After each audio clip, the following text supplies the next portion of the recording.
We begin our coverage of the US Grand Prix at the Circuit of Americas with a chat with Mark Slade, the championship-winning race engineer, about the events of first practice on Friday, the only opportunity the teams have to adapt their cars to the demands of the COTA circuit. So Mark, what were your first impressions then, FP1? I saw you a lot of wind. You were talking about the wind in the live stream. Got up to 21 kph at one point. Yeah.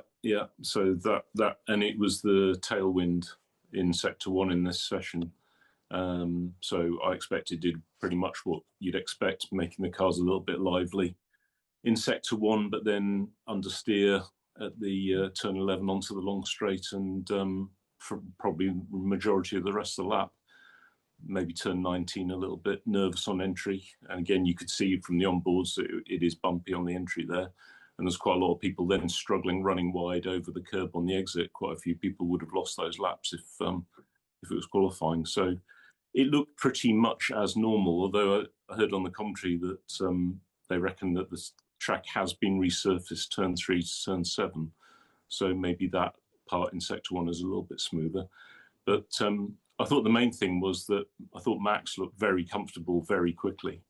I mean, he did his lap times very early, both on the hard and the soft. And I expect there was a lot of track evolution at the end of that session when everyone was on softs or a few on mediums. So the fact that Lando and Oscar set quicker times, it looks good on the timing screen, but I think, Oscar's particularly was very late. So I suspect that they are actually a bit worried, and I don't think it's as good as it looks for McLaren so far. I thought it was quite interesting, though, that Max bailed out of his second lap on the softs at the end, saying that the car just felt too aggressive. It was bottoming out too much, whereas Oscar did actually get a second lap out of those softs and went slightly quicker than Max. Would that suggest that the McLaren, again, just have a great car, and in terms of ride height, they seem to be right on it already? Potentially that they've got their ride heights more nailed in than Red Bull, but Red Bull are probably pushing it deliberately to see what they can get away with, because you learn, if the driver can cope with it, you can learn more quickly by pushing the limits. The risk with that is that you upset the driver and you don't recover that. But with a driver with Max's level of talent and confidence, you would be able to push it harder, and he would be able to manage that and give you good feedback. So I think that's probably what they're doing there, because it's so critical. But and perhaps to bear up what you're saying there, Mark, if we just look at what they did on the fuel runs right in the middle there, all the quick runners managed to get out on fuel for a few laps. Normally, it appears they do more or less the same times. In other words, they run the same amount of fuel. But get your input on this. Max was doing 39.4, 39.2, 39.8, whereas the McLarens were doing 36.8, 36.9, 37. Quite unusual to see a big difference between them when they're doing those longer runs. Or do you think that Red Bull are just mega slow? No, I think they're running more fuel. Yeah. So it was always the sprint P1 session was always, there was always more variation between what teams decided to do. And a lot of people will go for like a 60, 70 kilo fuel load for that run, rather than going up for the full 105, 110 kilos. So I suspect that the McLarens were probably running something more like 60, 70 kilos. Because obviously for the driver, it's quite difficult to adjust across big weight changes. So it depends what your focus is. But and just sorry to interrupt, but McLaren were also, to bear out your point, McLaren were running longer on light fuel at the beginning as well, so they had less time to run heavy fuel and put the fuel in the car, I guess. I think so. So that might have been a factor, but I think it depends what their focus is on. I would have thought, given that this is a hard tyre than last year, for Red Bull, I feel that they're quite confident, and they went to heavy fuel just to see what that tyre would do at that fuel level. is my feeling. Also, right at the end, just to get your take on Mercedes running mediums, Ferrari running mediums. What's your take on that? That's very interesting. I need a little bit of time to think about why they've done that. I suspect that they wanted to try to judge the performance difference between the medium and the hard, potentially, although doing that low fuel qualifying type run on the medium and against the hard on a rapidly evolving track is very difficult. It's interesting because you got 4 mediums for a sprint weekend, and you have to run a new medium in sprint quali 1 and sprint quali 2. So they will come out of sprint with 3 used and 1 new medium. Likely they'll use one of the used mediums for the sprint race, so they'll only have 1 medium left for the event on Sunday, whereas it's likely that the other teams will have 2. So yeah, I'm a bit puzzled by that, I have to say. I need to give it some more thought, but I'm not quite sure why they've done that. Well, is it not just to get used to the feel of the car on the mediums for the qualifying for the sprint? Yes, but it's got to be more to than that. I think they're thinking, given it's Mercedes, was it Mercedes, Ferrari, and Racing Bulls? Yeah. Racing Bulls probably more likely because they're probably just desperate to get as far up the grid as possible. But then, it's the sprint, and the sprint is not as important as the race. So they obviously feel that having 1 new medium only for the race is all they're going to need. They might be viewing it as either being heavy. Well, it's almost certainly going to be a 1-stop medium hard. They're going to have another, So, and if they need another tire towards the end, they'll just bung a soft on, I guess, for a few laps. So yeah, I'm slightly puzzled by that choice. Yes, it is benefiting sprint qualifying, but driver of George Russell's capability, I don't think he needs to feel that a medium is he's going to adapt to the soft very, very quickly anyway. For if he gets to SQ3. It's interesting. I think for me, that personally was actually the most interesting point that those teams did that. Yeah. But otherwise, performance-wise, I think Max is looking pretty strong. Underlined by Yuki Tsunoda actually going quite well too. He did, yeah. Although there's still a bit of a gap to Max, isn't there? But yeah, sorry. Early on though, when the track was green and he was very quick out of the box, which is a good sign in terms of handling, feel, grip, balance. Yeah, I think that part of it is distorted by the fact that a lot of the new novice drivers, shall we call them, rookie drivers, I think they're struggling a little bit. I mean, look at Antonelli is struggling a bit. Although I suppose Ollie Ocon had a problem, didn't he? So he didn't. Yeah, I was going to ask you your take on that. Your old team, what happened there with the brakes? Do you reckon? Difficult to say. I mean, he said the brakes, and then he said it stayed at 100%. So he must be talking about the throttle. It sounds like the throttle jammed open, which is pretty weird. Unless he had a brake-by-wire failure, and then it just went to. No, then he wouldn't know that the throttle. Yeah, that's a pretty weird one. It's also interesting that Leclerc, he had a gearbox problem, so that's potentially two Ferrari drivetrain issues in P1. Good point. Which is a bit worrying, I would say. A bit worrying for Leclerc as well. A very messy session for him. Didn't really build time at all. Whereas Lewis was quickest in the early runs. And on the hard tyre. His car looked really nice. I have to say, there was some onboards of him on the heavy fuel, and it looked good. He did manage to outbrake himself into, was it 11 once? Yeah. But generally speaking, I thought his car looked pretty good. Whereas when they showed the McLaren, or particularly Lando, earlier in the session, I thought his car looked a bit edgy. It didn't look smooth. It looked like he was kind of having to fight it a little bit around the lap, and it looked like that issue of quite a lot of low-speed understeer, and then into 19 a little bit edgy and then unsteering wide. So it looked like they had a bit more of an issue in that respect. Looks like quite a good weekend for Sauber. Hulkenberg pretty quick right at the end there. Nico was very impressive, wasn't he? Yeah. And again, Bortoletto may be struggling a little bit to get up to the pace because we know he's quick. So he's got a bit of learning to do. But yeah, that car's looking stronger on this sort of circuit. Yeah. And then finally, Mark, Aston Martin seem to be in the habit now of always looking pretty good on a Friday and just fading away. Again, Fernando looked very good for a while. He looked very good on the soft tire, didn't he? Yeah, he did. And again, his time was set relatively early as well. Yeah. It wasn't like he waited right to the end to set that time. Yeah.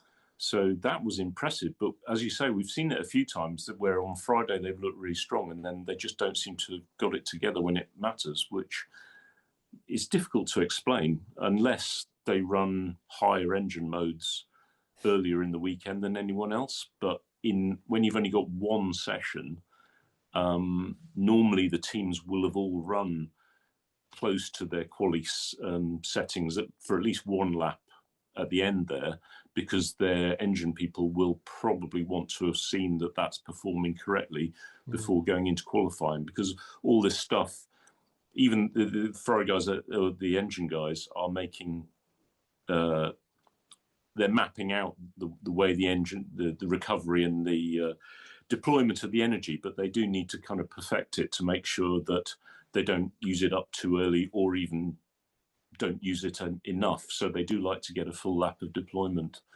before going into quali. So maybe Mercedes, Aston ran full beans and other people haven't quite, maybe. But don't know. I mean, they've got Mercedes, so you wouldn't think that the Mercedes guys would be too keen to do something that other people are doing. But probably it's up to the team how they use it. They'll be given a certain number of laps of usage and said, well, use it how you want, but that's the number you've got. So if you use one here, you can't use it later on. That's how it's done. Mark, brilliant to have your input as ever. Thank you so much for this. We'll see what happens in qualifying now for the sprint race. Absolutely. Cheers then, Peter. Thank you. Well, if you watched our earlier video put out just after FP1 when I was chatting with Mark Slade on Zoom about the only session in which the teams have any chance at all to get the car set up for the sprint weekend, you will not be surprised to see that Max Verstappen is on the pole for the sprint race, exactly as called by Mark. He pointed out, although Max was only 5th quickest on the soft tyre right at the end of FP1, he pointed out that Red Bull had looked very, very organised right from the start and had pushed the car right to the limit. They were running lower perhaps than they would normally have run, but because of the condensed time in which they have to set up the car, they were pushing it really hard. And that's why Max aborted his second run on soft tyres. He was trying to get a second lap out of it. Oscar Piastri did, but because they're running a little bit lower at Red Bull, pushing those limits, he couldn't get the car to work when the tyres had lost a little bit of their grip. So they went into sprint qualifying, 2 sets of mediums. Max was always there, a little bit slower than Lando Norris. Right at the end, Lando was very quick. Indication yet again on the medium tyres we're talking about, indication yet again that the McLaren-Mercedes is a very, very good car with incredibly efficient downforce that works from circuit to circuit. But when it came down to the soft tyres, he stayed in the garage. He was out a little bit later than the McLarens. Perhaps the track was a little bit quicker. More significantly, and this was just pot luck, the wind dropped slightly for Max. It was about 3 kilometers slower. It was the tailwind that Mark Slade had predicted when we spoke on the live stream a couple of days ago. This was the tailwind. It swung around a little bit to the west for about a minute, but generally speaking, it was a tailwind going into the fast S's. But the wind was slightly slower when Max did his lap. Before we look at the stats, I'd just like to say that we often talk about Max on short corners and how detailed he is on slow corners, medium speed corners. We don't often talk about how good this guy is on fast corners as well. So let's have a look at the stats then. Turns 3, 4 and 5, really, very fast. They're flat on the throttle through 3 and 4. Lando Norris through 3 and 4, 281 mid-corner turn 3. 280, dropped 1 kilometer an hour going into turn 4, and then 5 coming out of the throttle, about half throttle down to 266. Max Verstappen on his quickest lap, and you'll notice there that the wind, I've got the wind direction on the west. It did actually change in the middle of his lap, but you can see it at 6.8 compared with 8.6 for Lando. 284 in the middle of turn 3. 284 again in the middle of turn 4, lost no speed whatsoever. I think that is one of the most significant things about Max's lap. We heard at the end of the lap, Laurent Mekies got on to say, brilliant sector 3, Max. For me, this lap was all about sector 1. This part of the lap, this very, very fast section, is sector 1. And look at that, Max didn't lose any speed at all between turn 3 and 4. An indication of how well he's changing direction on the car with the minimum amount of load going through it during that change of direction process. Absolutely superb. Whereas Lando with slightly more, is it longer corners? Of course it's not longer corners, but he's just not finding the same agility of change of direction as Max Verstappen does, and he keeps the car absolutely flat at the perfect moment. And then going into turn 5, 268 for Max Verstappen compared with 266 for Lando Norris. Why is that? Because Lando's backed off to half throttle. Max going through turn 5, he's only taken a quarter of the throttle out. Absolutely brilliant. This was Max Verstappen at his best. Yes, the rest of the lap was excellent as well, particularly sector 3. It's a very detailed sector. There's bumps going into that second last corner, as Mark Slade talked about, and also on that second last corner, very easy to go for track limits there. But it's all detailed, pretty standard, short corner, Max Verstappen, brilliant stuff. For me, this was all about this really quick section. Of course, also in sector 1 is that hairpin, the uphill hairpin, as they begin their lap.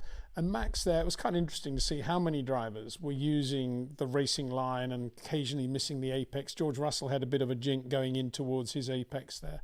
Max doesn't worry about the apex there at all, just like the hairpin at Suzuka with Lewis is also doing the same thing. He just focuses 100% on extending the straight, goes down to a very, very slow mid-corner minimum speed, and then he just straight line out of it. There's lots of grip on the outside there, and Max, I don't know why, if you look at Liam Lawson and the way he was driving today, he got into Q2, but then he had a track limits thing. Charles Leclerc was in his eye line a little bit, but he was definitely using unbelievably long corners. You could say, given how long he's making the lap, he's actually going quite quickly. But going in there, he's using a very wide entry. He's going down to his apex. He's making lots of corner there where Max is just in an absolute straight line. I don't know why he's not watching the guy that used to be his teammate. Anyway, for me, as I say, it was summed up by what Max was doing through that really quick section. The problem with Kota, as I was saying in the live stream with Mark, and I think he agreed with me, is that as good as that section is, unlike Silverstone, where you're kind of rewarded, yes, you have to go down a gear for the last part of Beckett's, but you're kind of rewarded nonetheless with the long hanger straight afterwards. At Kota, you have to slow down much more, and then you have the downhill run. So you don't really get a reward, but certainly for Max, I think it paid off. That's where he found 1 or 2 tenths over Lando Norris for sure. Really, really good, really impressive to watch. And the Red Bull, as we've been saying effectively since Monza now, obviously has more efficient downforce as well. Very good on the straight. And Max able to exploit it on the medium and the soft tyre. Full tanks today, yeah, they were full tanks probably. I was talking to Mark Slade in that video. If you haven't seen it, have a look at it. We'll have it here. It's an end screen at the end of this video as well. But I was asking Mark his opinion why on full tanks in free practice earlier in the day, McLaren were doing, if you look at Lando Norris, he was doing 36.8, 36.9, 37.0, 37.8 on with fuel. And Max at the same time was doing 39.4, 39.2, 38.8, 38.7, did more laps with fuel in the car than anybody else, has to be noted. And he said, oh, well, it's just because they were running more fuel than McLaren, which is unusual because most of the year, McLaren and Red Bull have run about the same. Sometimes Red Bull haven't even run full tanks when they've been in trouble, but when they've been running fuel, it's usually been about the same as McLaren, or put another way, McLaren run as much as Red Bull. But here, interesting that McLaren spent more time getting the car set up with less fuel in it, so they had less time to get the fuel in and set the car up for full tanks, and they didn't get as much information as a result. Maybe it's okay for the sprint race, but in terms of information going forward to Sunday, this was not a great day for McLaren, a very, very good day for Red Bull. Let's have a look at the times then. So Max on the pole, 32.1, Lando Norris, 32.2, Oscar Piastri, 32.5. Lando comprehensively quicker than Oscar so far. One or two moments when Oscar's looked quite good, but Lando, when he's got down to it, has gone quicker than Oscar Piastri. So that's going to be an interesting battle as the weekend picks up traction. Nico Hulkenberg, unbelievable P4. We talked about him in the video with Mark, but really good job, 32.6, same time as, well, just slower than Oscar Piastri in a McLaren. Jonathan Wheatley running that team brilliantly. Touch of the Red Bull there now as well. So really good job by Nico Hulkenberg.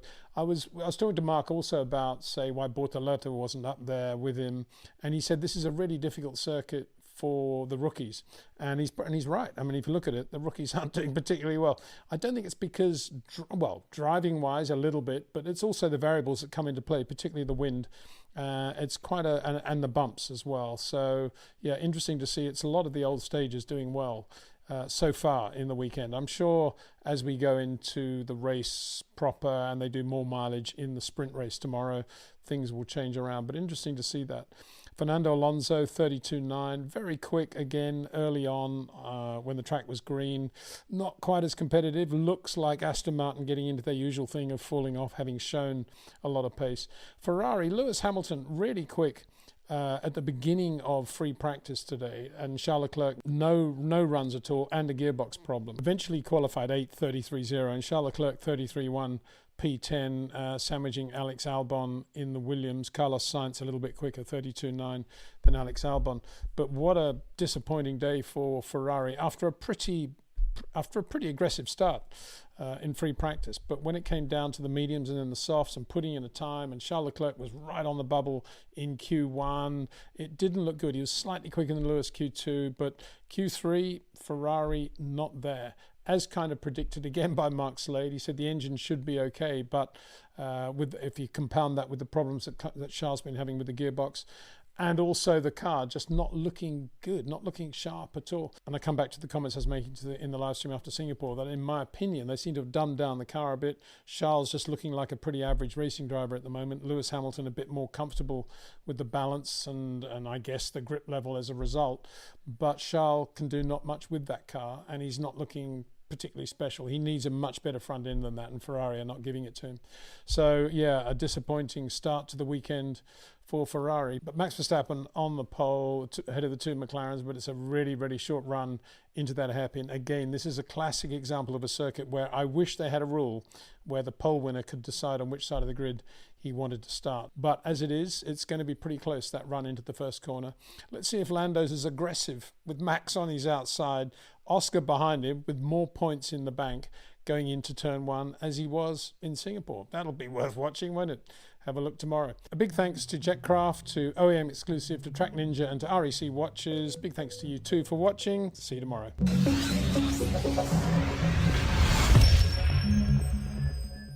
Mark Slade accurately reminded us yesterday that for the bulk of the runners, below about 8th or 10th place, the sprint race is really about gaining more information for qualifying proper and then the race on Sunday, because there's only that one session, free practice one, on Friday morning in which they can do any sort of sorting out of the cars. We talked about that yesterday. Anyway, we went into the sprint race today, and not much was learnt for a lot of the teams. Both McLarens out at the first corner. Zach's master plan, please advise. Actually, I don't think you can blame Zach too much for this one, because in reality, it was a function of the nature of the circuit. There's two hairpins on the Kota track. They've both got pretty wide entries, and they both obviously filter down to some sort of apex. And on lap one, first corner, it was no surprise to see Fernando Alonso going down the inside from his excellent P6 for Aston Martin yesterday, down the inside of Nico Hulkenberg, who sort of saw him and gave him a bit of room. But then simultaneously, on the outside of Nico, you've got the two McLarens, and this is a little bit of the master plan thing. I think they're both sort of dancing around wondering what the other's going to do next. Oscar makes a very good start from the clean side of the grid from P3. Lando makes a good start too from the dirty side of the grid in P2, front row effectively alongside Max, but 8 meters behind him. Max makes a great start, and he's not even involved in any of this. Lando's going down the inside from his grid position. Oscar's on the outside, kind of wondering what to do next. And the obvious move is to let Lando go in as normal and then do an up and under down the inside of Lando and try to get him on exit. I suppose that's the only area where you would say the master plan isn't going according to plan, because if this was a perfectly tranquil McLaren team with everybody doing exactly what they need to do and the two drivers minimizing any possibility of running into one another, which I guess is their directive, then Oscar may not have thought about that up and under at the first corner, because it's always slightly risky. You don't really know what's going on behind you. And as he went down the inside to get the inside run on Lando out of the corner, and I think he would have got him. Actually, he had the momentum and he had the traction, he had the track position. It was exactly the moment when Fernando was going down the inside of Nico Hulkenberg. Hulkenberg gave Fernando a little bit of room. Fernando was going a little bit too quickly. They touched, and then Hulkenberg went into Oscar Piastri, who then went into Lando Norris, and both McLarens were out. So, yeah, first corner, sprint race shouldn't happen. Two guys shouldn't run into one another. McLaren learning nothing in the sprint race. That's probably more important than the points lost at this stage, certainly from the point of view of the two drivers. And from Oscar Piastri's point of view, no real damage done, because he's ahead of Lando in the championship anyway by a relatively comfortable margin. For Lando, it was not good, obviously. Qualified ahead of Oscar, and he's out at the first corner. The interesting thing then was that the top brass at McLaren, including Zach, then stayed on the pit wall and watched the entire race from the pit wall, presumably doing emails, I don't know, watching the football or something, I don't know. But anyway, McLaren out of it, which left Max Verstappen and George Russell, who'd scythed through the field from the outside. Lots of scything going on. Charles Leclerc doing a very good job too, just missing Nico Hulkenberg's car on the left on acceleration, and Lewis Hamilton, who'd gone wide on the right to avoid it all, came down the middle and got the position from Lewis. He's up to P4. Carlos Sainz too, very good job to get up to P3. But it was going to be George Russell again to put pressure on Max Verstappen. They duly did 3 or 4 laps behind the safety car. And when it restarted, Max, at the end of that first lap, that first racing lap with all the debris everywhere, was well over, it was around 2 seconds ahead of George. But of course, all that went with the safety car deployment. And when it restarted, George was in good shape. Interestingly, as predicted by Mark, George and the Ferrari started on the used mediums, because they used that one set at the back end of FP1 instead of going out on soft. So they were on used tyres, Max was on new tyres. In theory, Max still had the big advantage. But for some reason, when the race restarted, from having been behind the safety car with the tyres having lost temperature, George had more temperature in the tyres. The Mercedes was a quicker car, and he was right on Max. And as soon as DRS was allowed, it worked for George. And here we saw again one of my main criticisms of DRS. George had the DRS run on Max. We're talking about lap 9 now. And it's almost as if George doesn't know what to do with this unbelievable speed advantage he suddenly has going into turn 12, the left-hander at the end of the straight. But of course, he can't come off the throttle, he can't brake early, he brakes late and goes down the inside of Max, but then has no grip mid-corner and just runs wide. And Max on the outside runs wide as well, avoiding the collision. Again, if George had done a natural toe, he wouldn't have found himself in that position, and he might indeed have made a pass. But much more importantly, I think, on that incident, it was a reminder again. We talked yesterday about how good Max was on very, very fast corners, entry to fast corners. This is another reminder of how good Max is in traffic as well, because he had sized up that situation, presumably just looking in his mirrors, feeling what George was going to do. He knew he was in DRS. He saw the Mercedes down inside him, and then instinctively left himself enough margin to be able to move the steering to the right if he needed to avoid George. Very easy for those two to have had a shunt, and George to have taken Max out. But Max ran wide immediately. Before that, I should say the other point is that Max, through all of this, braking absolutely as late as he possibly could. And that was one of the problems for George. If Max had braked slightly earlier because he was just trying to protect the lead or whatever it was, George probably would have got him then and would have run a bit wide and probably would have got the lead. But Max absolutely pin sharp on his braking. So George had no alternative then to brake really late, and really that's what happened, and ran wide. Interestingly, and I'm still confused by this, there was no penalty at all for George, because had they touched, he would have caused an avoidable collision, and yet nothing happened. They both ran wide, thanks to the reaction of Max, and they just rejoined. And after that, it appeared as if being on the scrub tyre then did have its penalty, and Max was gradually able to pull away from George, who nonetheless finished second for Mercedes. So good result for him on the day. A surprising result for him, having qualified P5. After that, it was Max in control, although on the radio he was saying he didn't like the feel of the back end of the car.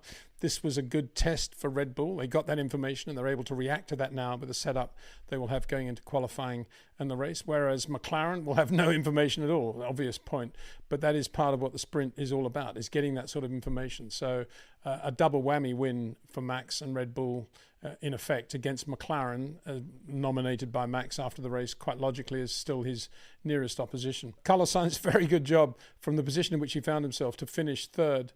And I say that because he beat the Ferraris again, a bit like Baku. It wasn't just the drive in isolation of Carlos Sainz showing his skill and his polish and his ability to bring a car home in the groove in which he finds himself in a race or gets himself in a race. It was that he beat the Ferraris. Lewis Hamilton looking pretty good, got past Charles when Charles made a mistake going through the fast S's, ran wide, and Lewis got the momentum on him going down into the hairpin and coming out of the hairpin with a DRS and got him down the inside. Quite a forceful move by Lewis. It was sort of one of these and don't even try to come back at me, Charles. But then he couldn't do anything about Carlos Sainz. So as good as Lewis's drive was, and as aggressive as it was relative to Charles Leclerc, Ferrari could not beat a Williams Mercedes around Austin, and that was a bit of a shock, admittedly on scrub tyres as well. But having said that, this is Ferrari, and again, it was Carlos Sainz, the driver they fired, beating Lewis Hamilton, the driver that replaced him. So very good result for Carlos. Good result for Lewis, though, relative to his intra-team politics alongside Charles. And then came Alex Albon in the other Williams, and Yuki Tsunoda, who finished seventh, also did a very good job amidst the debris in turn one, went down the inside, went over quite a lot of it, but managed to come out unscathed. So a half reasonable drive for Yuki finally in Red Bull.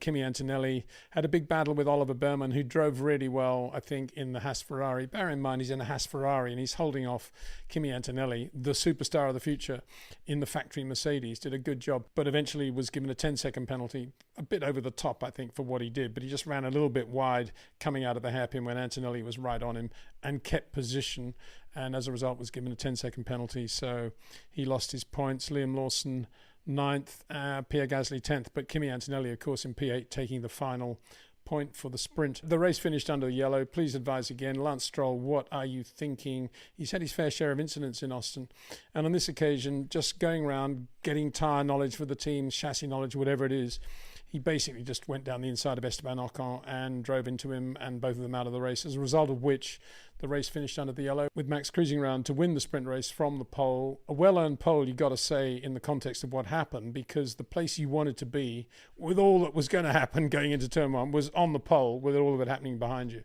And you could say, if Lando had qualified on the pole, which really he should have in a car that good, in a McLaren that good, had he been a little bit quicker through 3, 4 and 5, perhaps not made a couple of errors somewhere else, he would have been on the pole and he would have avoided all that, and he would have won the sprint race, and it would be giving him more momentum going into qualifying and the race. Well, I say he would have won the sprint race. Max might well have been second and he might have beaten him, but nonetheless, he would have been away from all the crud. But he wasn't, and he was right in the midst of it with Oscar around him and Fernando there and all sorts of things going on. So, yeah, messy day for McLaren. The messiest day of the year so far. They will say it's only the sprint race, but the biggest problem will be the lack of information, lack of knowledge, the lack versus the amount of information and the amount of knowledge that Red Bull got for Max Verstappen. That was the sprint race. We'll be back again with another video after qualifying. A big thanks to Jetcraft, to OEM Exclusive, to Track Ninja, and to REC Watches. See you soon.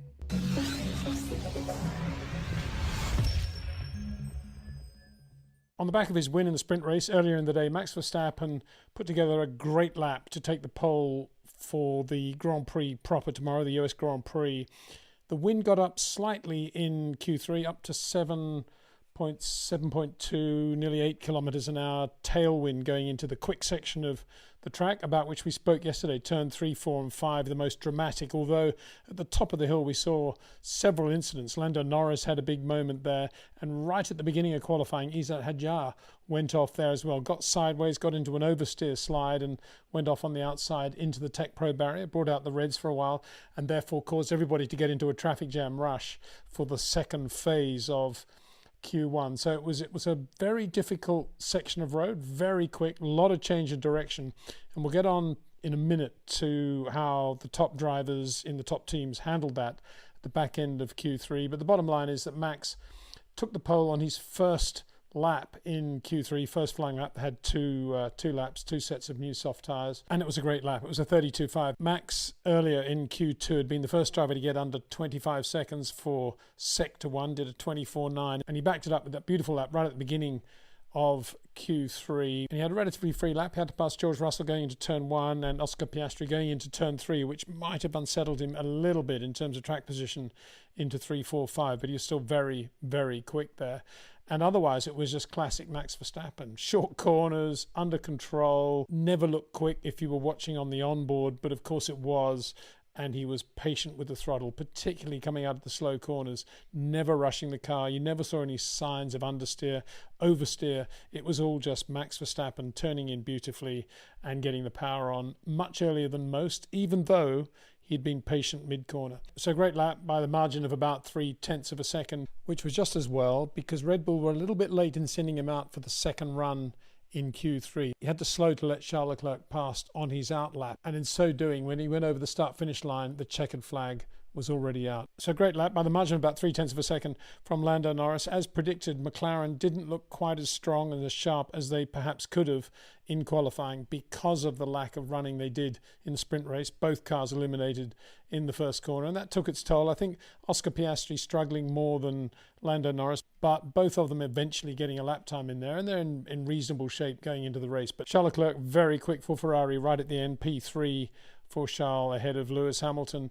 A very difficult weekend so far, or Friday and half of Saturday for Charles Leclerc. He got passed by Lewis Hamilton in the race after he made a mistake at the top of the hill. Wouldn't have pleased him, but he got it right in qualifying right at the end in Q3. Thriving probably in the wind there, in the tailwind and the lack of downforce at the rear going into that quick section, although Lewis very, very good there as well, as we'll see in a second when we look at the speeds through those three corners. George Russell qualified 4th for Mercedes, splitting the two Ferraris. Oscar Piastri 6th, a rather curious 6th, and Kimi Antonelli did pretty well to qualify 7th in the other Mercedes. But the interesting thing, one of the interesting stats from qualifying with the tyres used, Max was the most economical on tyres, 4 sets of new soft Pirellis and 1 used set, which he used right at the beginning of Q1. Lando Norris, similar, but 2 used sets. Charles Leclerc, 5 new sets. George Russell, 5 new sets. Lewis, 5 new sets, Oscar, 4 new sets, and Kimi Antonelli, 6 new sets of soft tyres to get up there.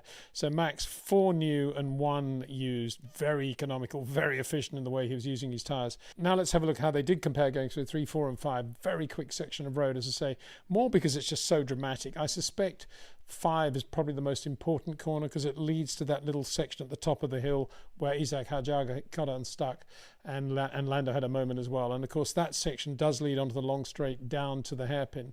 So really that's where you need to be good in turn 5. But it is awesome watching those cars going into 3 and 4. Going into 3, Charles Leclerc, 288, flat in 7th. Lewis Hamilton, 287, very near. I said he was very good through there. Max Verstappen, 286, and everybody on 286. Max, Oscar, Antonelli. Antonelli, surprisingly good going into that fast section. George Russell, 285, just a little bit slower than Antonelli, and Lando Norris, 285. Turn 4, where they're still flat in 7th, but there is a change of direction now, and it's a question of managing how flat you keep the car on the road at the moment when you're doing that change of direction. Lewis Hamilton, look at that. He's still got it. 290. Quickest through turn 4. Charles Leclerc, 289. George Russell, 288. Accelerating up from 285. Could be a win factor there. Oscar Piastri, 286. Max Verstappen, not particularly good through turn 4, although I did say he had to pass Oscar Piastri going into 3. That possibly left him slightly offline. Lando Norris, 281, quite slow there. And Kimi Antonelli suddenly realises probably how quickly he's going down to 278. Then look at turn 5. Look how Max is preparing now for the rest of that tighter, slower section to get to the top of the hill. Max 266 through turn 5. Charles Leclerc, the only other driver, at 266. Lewis Hamilton back to 265. A big lift here. There's no braking, but a big lift. It's just a question of how much they come out of the throttle. George Russell, 263. Surprisingly slow there, as are the two McLarens, 259, 257, and Kimi Antonelli, 258. And what, of course, all that means is that Max really thought through his lap today. He didn't overuse the tyres in Sector 1. He used them well when he had to, going into 5, which set him up then for the long run down to the hairpin. And then he managed the tyres for Sectors 2 and Sector 3. Max quickest in Sector 1. Kimi Antonelli actually quickest in Sector 2, 37.3. Max did the same time. And then in Sector 3, Max did a 30.1. as did Lando Norris, who was slightly quicker in Sector 3. So Max basically as quick as anybody on all the sectors and quicker than anyone in Sector 1. So that's where he did it. He just got the tyres to work on all 3 sectors. Incidents, we mentioned Hadjar going off and he was disappointed. I mean, he kept his helmet on. He did cry, of course, when he went off right at the beginning of the Australian Grand Prix on the formation lap. He was thumping the steering wheel in anger or disappointment or something. But he was on the pit wall later on. I have to feel a bit sorry for Isaac. He's a pretty emotional guy, though, isn't he? Liam Lawson, you thought, would kind of take the baton there and do well, but he didn't get out of Q2. And one of the bad luck stories, I don't know if it's bad luck or not when you get track limit deletion thing, but an irritating day for Alex Albon in the other Williams. Did a 33.6 in Q1, which would have put him up with Charles Leclerc, Kimi Antonelli, but that was a track limits thing. His best after that was a 34.6, didn't get out of Q1, whereas of course Carlos Sainz did and went on to get through to Q3, did another very good job for Williams. Mark Slade looked at the weather forecast a couple of days ago and said that the wind direction is going to change completely on race day. Be interesting to see what effect that has on the handling of the cars from chassis to chassis and how that has any impact on tyre management as well. We'll go into that. We'll have a look at that tomorrow. But at the moment, the wind all over the place. Sometimes it was from the east, sometimes from the west, sometimes it was a tailwind, sometimes it wasn't. So a gusty day in Austin, Texas. Big thanks to Jetcraft, to OEM Exclusive, to Track Ninja, and to REC Watchers. Let's see what happens in the race tomorrow. See you then.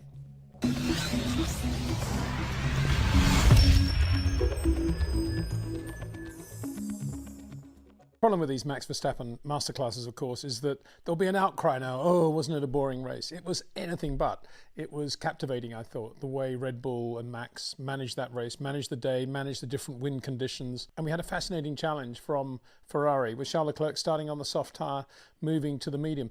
I gave Max a hard time for starting on the soft in Singapore, and I stand by that. Here, a completely different situation because the soft was much nearer the medium. The hard was out of the game completely. And it was a close call whether to start on the soft or the medium or vice versa. Anyway, Max is on the pole on the medium tyres like everybody else around him except Charles. Lando's there with him.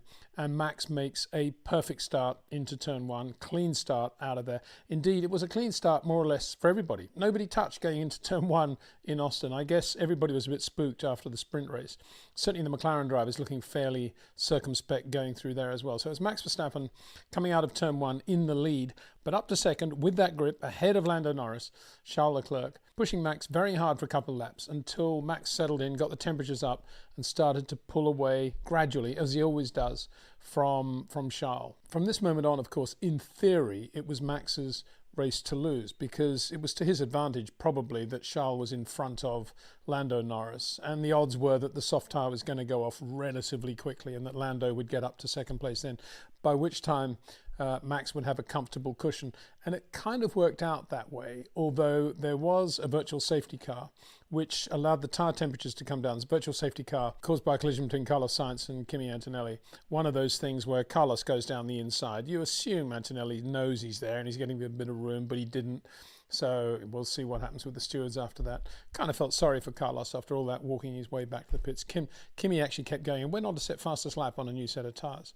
But anyway, that's another story.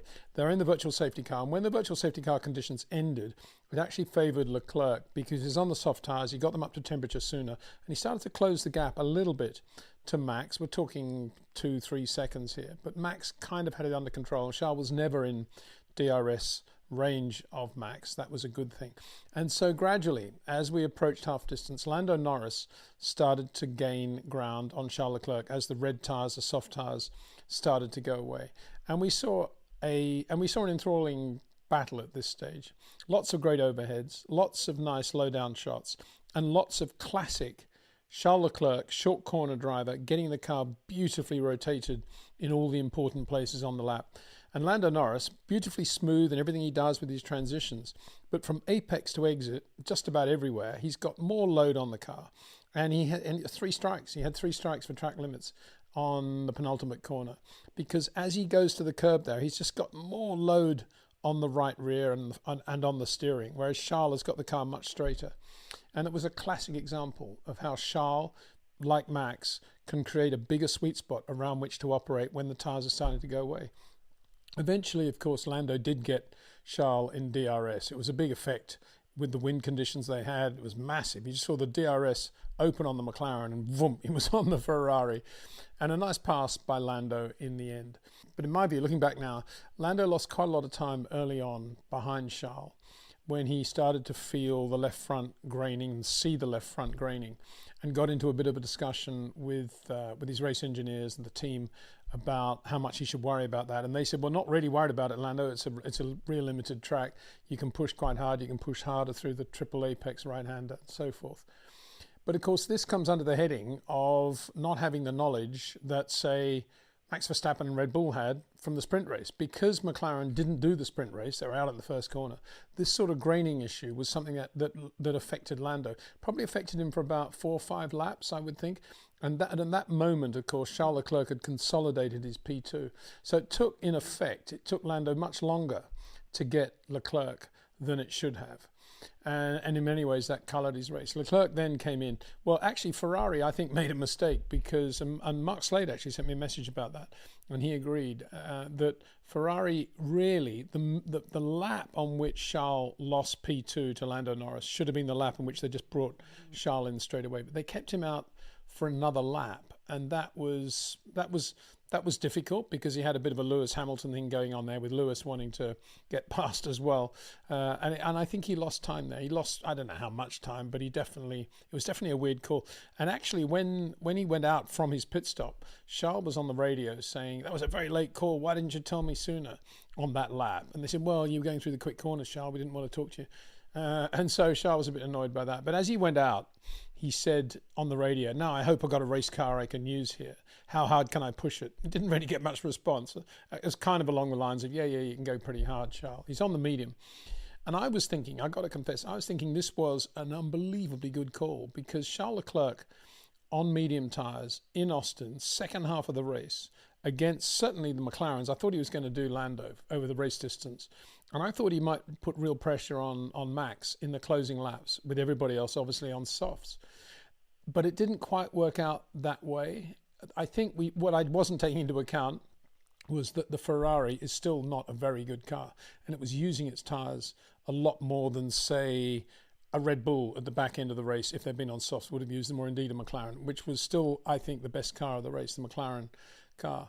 And so Charles was then in front of Lando Norris again, who had a slightly slow pit stop. Left front was a little bit slow. So he was behind Charles, but he caught Charles pretty quickly. And I say that pretty quickly in italics because I think he overused the tyres early on after the pit stop. Very easy to say that. Very tempting when you're on a new set of soft tyres to just go super quick and catch the guy in front who's on older medium tyres.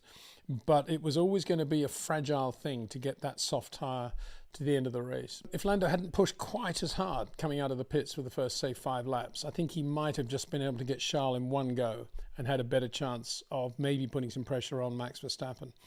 As it was, he got Charles towards the end when Charles' mediums went off. Again, a surprise, because you would imagine that Charles is very, very good at managing the tyres. And he was super quick through the fast corners, through turns 3, 4, 5 into 6. Charles was fabulous there today. And even though there was, as Mark Slade predicted, there was the difference in wind. It was now coming from the west mainly. Charles still very, very quick there. The Ferrari, though, not as good a car as the McLaren. That was quite clear, and using its tyres more, and Charles having to work harder. But it was also interesting in the back end of the race, I thought, how Charles managed to pull away from Lewis Hamilton. Lewis had looked pretty good early on. It hadn't been too far away from Lando, and he was ahead of Oscar Piastri. And very quickly he was on Charles when Charles' soft tyres went off, as I say. But on the soft tyre, Lewis faded, whereas Charles did a really good job on the mediums. Yep, they finished 3rd and 4th in the end, but it was a disappointing race in many ways for Lewis, because he looked very strong, particularly on Friday, and it kind of went away in qualifying in Q3. And then in the race, he was never up there with Charles. So this is a very, very strong race for Charles politically within the team. Ferrari, not a great car, and of course beat Oscar Piastri. Oscar Piastri, one of the mysteries of this weekend. Imagine the press release is going to say we just didn't have the pace today. But looking back, of course, a lot of this is due to what happened in the sprint race. We know how good that car was, and we know how good Lando Norris's lap Could have been. He could have got the pole in that car.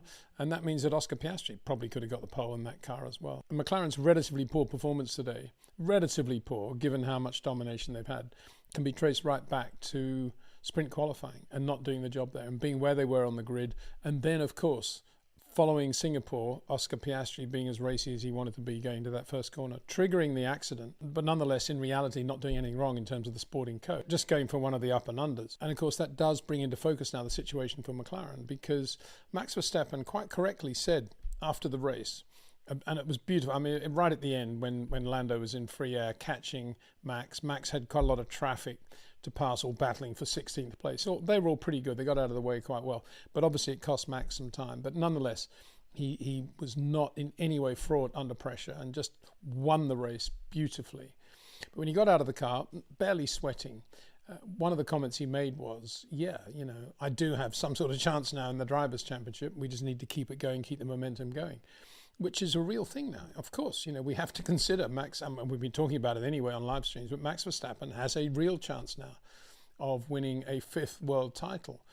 But the fascinating thing now, post-Austin, is McLaren are in a confused state, because now they know that Max Verstappen is a real contender for the Drivers' Championship.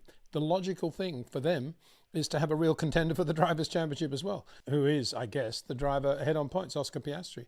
But because there's all this, we got to help Lando, we got to be even between the two cars, all that's going on, they're going to take points from one another. I mean, you could argue today that Lando took points from Oscar, not quite as literal as that, obviously, because the Ferraris were there. But nonetheless, this was a bad weekend for Oscar Piastri, and his teammate took points from him. That's from his perspective. And Max Verstappen, the guy who could go on to win the World Championship, won the race with ease from start to finish. So McLaren do not have a policy. Now, obviously, they're not going to start saying we favour Lando or we favour Oscar. It's just not going to happen. We know how McLaren are going to be. Whereas Red Bull, bang, arrow, dead straight focus on Max Verstappen doing the job in the way they have. So it's going to be fascinating now as we move to Mexico, as we move to Brazil, Vegas, and then finally down to Qatar and Abu Dhabi, how it pans out. Still quite a lot of races. When they come up, when you have to list them like that, it's still quite a long way to go in terms of points out there. So a fabulous weekend for Max Verstappen. I guess his most uncomfortable moment was about 15 laps from the end of the race, when he was told that things are going well, keep it up, Max, you're doing the right thing through the long corner, just half throttle, whatever it was. But remember, this is going to be quite difficult towards the end of the race. Things are going to change. And that's quite an alarming thing to hear and to think about. But of course, he didn't think about it, and he was just focused 100% on what he did. And which reminded me, actually, of we don't talk very much these days about concentration. And I remember that with one and only time I had a long conversation with Jim Clark. I asked him about concentration because he makes a big thing about it in his autobiography. And he said for him, it was the most important thing, obviously, but the most difficult thing to sustain over a Grand Prix distance, concentration. And I got to say, Max's concentration, when he's out there leading the race, there's nobody in front of him. Yeah, he's in free air. Yeah, he's got a clear track in front of him. But what's he thinking? Is he thinking anything other than just brain in the absolute zone and just feeling everything that's going on with the car? Or is he actually, is his mind wandering? I suspect it's the former. I don't think we give Max enough credit for the level of concentration that he's able to sustain over a Grand Prix distance. And I think that's part of the way he drives and how relaxed he can be mentally and psychologically and emotionally because of the way he drives, because of the way he positions the car. I was talking about the comparison between Charles and Lando. Of course, all that applies to Max Verstappen as well. He's getting the car beautifully rotated. We had, as I said, we had some great overhead shots today, which clearly showed the shorter corners being used by Charles Leclerc against Lando Norris. And you would have thought, you just would have thought, if you were Lando following Charles, you'd be thinking, wow, it's unbelievable how he's doing that. How is he doing that? I need to be doing that. But they don't. They just stick with their thing. The same with Liam Lawson. The same with a lot of the long corner drivers. They just don't seem to be able to recognize what the guys like Leclerc and Max are actually doing with the car. behind the detuned Piastri, who finished relatively close to Lewis Hamilton, but to be beaten by both Ferraris is quite something for Oscar Piastri in a car as good as the McLaren-Mercedes. George Russell, a detuned 6 as well for Mercedes. At one point he got on the radio relatively early in the race and said, "Oh, Piastri's going quite slowly." George was about two and a half seconds behind Piastri at that point. So please advise George. I guess that comes under the heading of, we never really thought we'd be that good in the race conditions. Yuki Tsunoda had a few incidents, but drove pretty well to finish P7 for Red Bull, underlining, again, the increase in performance on that car. They've done a great job since Monza, haven't they? Just phenomenal with that new floor. Nico Hulkenberg finally got his just rewards for a great weekend, showed a lot of pace, but obviously got no further than the first corner yesterday through no fault of his own. Finished P8. Oliver Bearman drove really well, I thought, in the Haas-Ferrari to beat Fernando Alonso in the Aston Martin-Mercedes. Yeah, the Aston Martin's not a great car, but I mean, the Haas-Ferrari isn't that good either. So for Ollie to finish P9, and he had a big moment with Yuki as well, which came out of the heading of Yuki moving a little bit as he was breaking into a tight left-hander, and to avoid him, Oliver went down the inside and had a bit of a spin, but he recovered to finish P9 for Haas-Ferrari. Really, really good. Liam Lawson, 11. Lance Stroll, 12. He was on mediums at the end, whereas Fernando was on soft, so he wasn't that far behind Fernando. Kimi Antonelli eventually finished 13th. Alex Albon 14th, and so on down to the back. Bit of an argy-bargy right at the end, actually. Colapinto showing a bit of fire. He was behind his team leader, Pierre Gasly, who was on much older soft tyres at that point. And they gave him some team orders to stay behind because Pierre was in tyre management mode. And he said, yeah, but he's going so slow, and just passed him immediately. So I kind of approved that move by Franco, although that was for, 17th place. If it was for the lead or something, I'm not sure that it would have been quite as easy for him. So, yeah, as I said in the beginning of this video, it's very easy, I think, to write that off as a fairly boring race in terms of there not being a great number of overtakes. There was the 2 DRS zones, all the rest of it. But for me, that was another cat and mouse classic race of tension. Really enjoyed it, partly because of the quality of Max's drive. Charles Leclerc, I get that he was driver of the day, and I think Ferrari, in many ways, team of the day for going for that tyre choice for Charles. But equally, it's very difficult to come away from the weekend and not say that Max Verstappen was the driver of everything. I mean, he took the sprint pole, he won the sprint, he took the qualifying pole, and then he won the Grand Prix. He didn't get fastest lap. As I say, that was Kimi Antonelli on that new set of tyres right on early in the race. And again, underlining my point of how good the McLaren is, Lando was actually quicker on free track on the soft tyre by about 3/10 than Max Verstappen at the end. So Lando set second fastest lap, Max third fastest lap. But of course, Max was never really pushing the car, so we shouldn't read too much into that. But for me, the McLaren was a beautifully balanced race car today. Very good car. It all added up. It was a compound thing from McLaren's point of view. And it all came to a head, of course, with a total lack of information they got as a result of not running in the sprint. And that showed up with that graining of the left front on, both drivers. Oscar was complaining about graining as well on the medium tyre at the start. And that wouldn't have happened probably had they managed to do the full distance or any laps of the sprint race. Before we finish, a quick reminder, you can go to the details in the description below this video of the Ayrton Senna limited edition DNA REC watch, chassis number 98T/4/4, the car that Ayrton raced in the back half of the 86 Formula One season, black and gold Lotus Renault Turbo, great car. And the DNA from that car, from the plenum tubes at the top of the engine that go into the plenum chamber, these plenum tubes actually made by Team Lotus, the alley from those tubes in the face of the watch. So that can be pre-ordered now in, as I say, the description below this video, the limited edition REC watch. Big thanks, of course, to REC watches, to Jetcraft, to Track Ninja, and to OEM Exclusive. Thanks to you for watching. We'll be doing a cam chat tomorrow, as ever, a Monday debrief. And I'll be doing some live streams as well, and we'll get Mark Slade back to get some of his comments as well on this American Grand Prix, as we look forward also, of course, to Mexico. Big thanks. Take care. See you soon.